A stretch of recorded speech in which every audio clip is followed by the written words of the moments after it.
Bonjour tout le monde, j'espère que vous allez bien aujourd'hui. Moi je vais très bien et je suis très contente de vous retrouver puisqu'il est l'heure de notre petite séance lecture pour découvrir le chapitre 5 du tome 3, Une canaille sème la pagaille, qui va vous permettre de découvrir la suite des aventures de Sir Harold, de Paul et de tous les autres. Alors, si vous avez manqué les premières vidéos qui concernaient les 4 premiers chapitres, eh ben, je vous invite à cliquer sur les liens qui se trouvent en bas de cette vidéo, comme ça vous pourrez prendre connaissance du début de l'aventure. Et puis si c'est déjà fait et que vous savez exactement là où nous en sommes, je vous invite à vous installer confortablement et je vous emmène avec moi dans la forêt d'Evergreen. Quelle poisse d'être coincé dans ce patelin, maugréait Angus en rangeant les carottes et les panais dans le garde-manger. Sir Harold s'était absenté le temps d'un rendez-vous avec Seamus le cerf, le maire du village, et la Genoise se retrouvait seule en cuisine, d'une humeur plus massacrante que jamais. « Comme si je n'avais que ça à faire, moi, râlait-il. Je devrais être chef dans un grand restaurant et pas servir de commis à ce cuisinier de pacotille. Et puis qu'est-ce que c'est que ce carnaval, ronchonnait-il de plus belle. Quelle fête ridicule !» Il s'empara d'un cajot de pommes et de colère le jeta par terre. D'un air mauvais, il regarda les fruits rouler sur le sol, jusqu'à ce que son regard s'arrête sur une paire de chaussures noires, parfaitement cirées. Interloqué et confus, il leva les yeux lentement, et put bientôt contempler le visage fin et pincé de Sir Harold, qui le regardait d'un air sévère. Il commença immédiatement à balbutier. « c'est... »« Ça suffit !» l'interrompit sèchement le grand chef. Anguès se tut et baissa la tête. « Je ne saurais tolérer votre comportement plus longtemps. Vous faites honte à notre profession.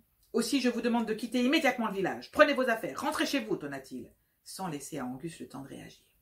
Évidemment, je vais de ce pas adresser un télégramme à votre père pour lui expliquer les raisons de votre renvoi, conclut-il, tandis que la Genoise sortait de la cuisine, l'air piteux. Furibond, Angus regagna sa chambre par l'escalier en colimaçon qui menait à l'étage.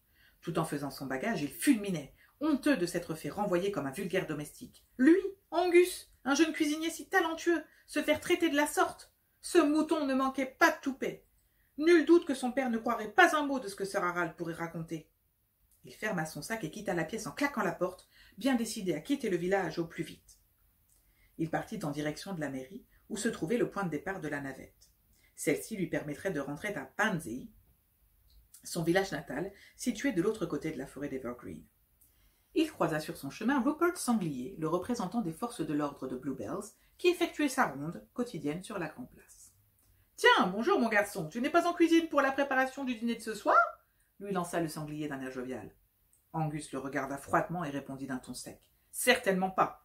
Je ne resterai pas une minute de plus avec ce cuisinier de seconde zone. » Il sembla réfléchir une seconde et poursuivit. « Un ami de mon père, qui dirige un prestigieux restaurant, m'a offert une place de chef dans son établissement. Aussi, c'est avec grand plaisir que je quitte ce mouton capricieux et ce village minable. Heureusement que la navette ne va pas tarder, termina-t-il, dans un rictus des plus déplaisants.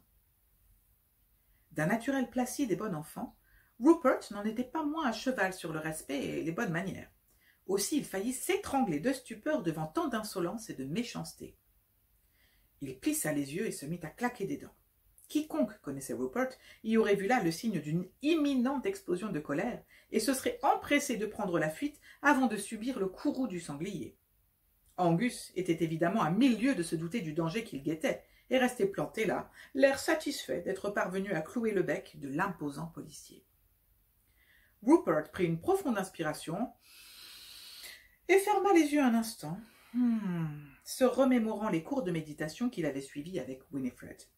Lorsqu'il les rouvrit, il semblait plus calme et son visage s'éclaira d'un fin sourire.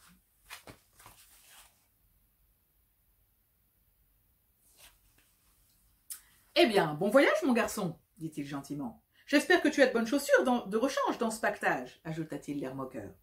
Devant l'air décontenancé d'Angus, il reprit. Il n'y a pas de navette aujourd'hui. C'est le jour de repos de ce cher Ernest Lièvre, le chauffeur. Mais en te mettant en route tout de suite, nul doute que tu parviendras à Pansy demain matin, conclut-il, un large sourire aux lèvres. Angus blêmit. Comment ça, pas de navette? Mais c'est impossible, il faut que je rentre chez moi, paniqua-t-il. Puis, se reprenant, il ajouta d'un air prétentieux. Je suis attendu. Bien sûr, répondit Rupert, qui ne boudait pas son plaisir devant la mine déconfite de l'impertinente jeune oie.